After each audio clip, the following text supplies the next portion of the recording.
have dragons? I'll give you one.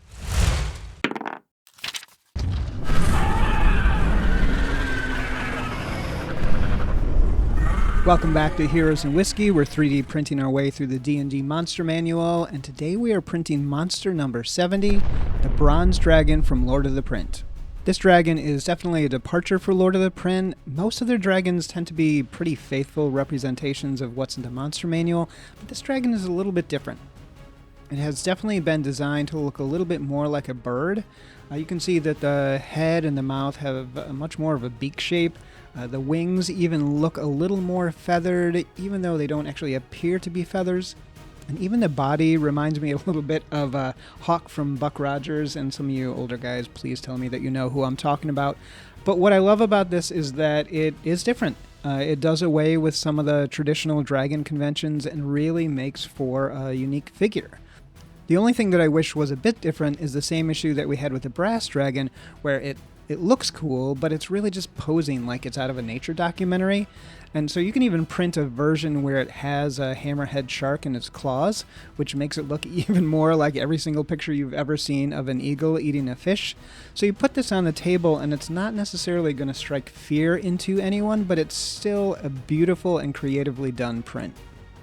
Of course, bronze dragons are unique in that they can breathe both air and water, which makes them a really perfect addition to a coastal adventure. Maybe your party happens upon a wrecked ship, never expecting it's home to a dragon, or maybe the dragon is protecting a coastal village and the players have to rally it to its cause.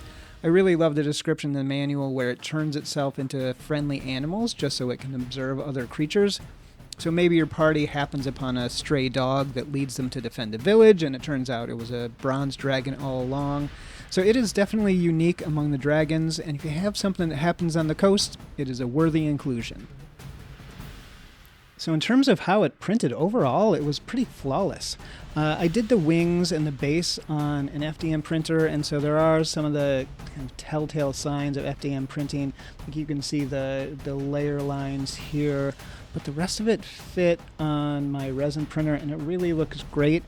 There is this one flaw here in the wing, so this is not really the fault of the creator. Just didn't print on my FDM printer, so there's one gap. But otherwise, the seams are... I keep knocking my ant keg. Beat it, buddy.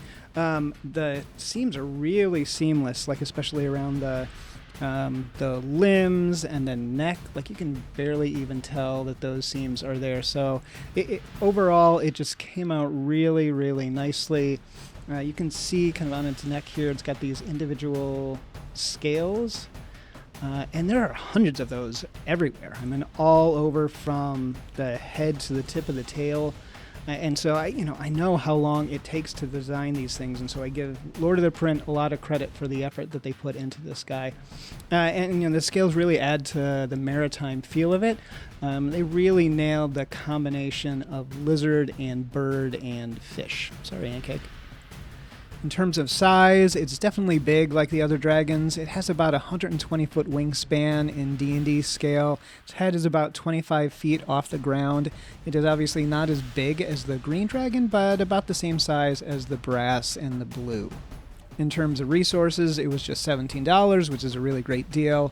I mentioned in the Brass Dragon episode that I've been transitioning printers, and I recently picked myself up a Uniformation GK Two specifically to print these dragons and other large monsters.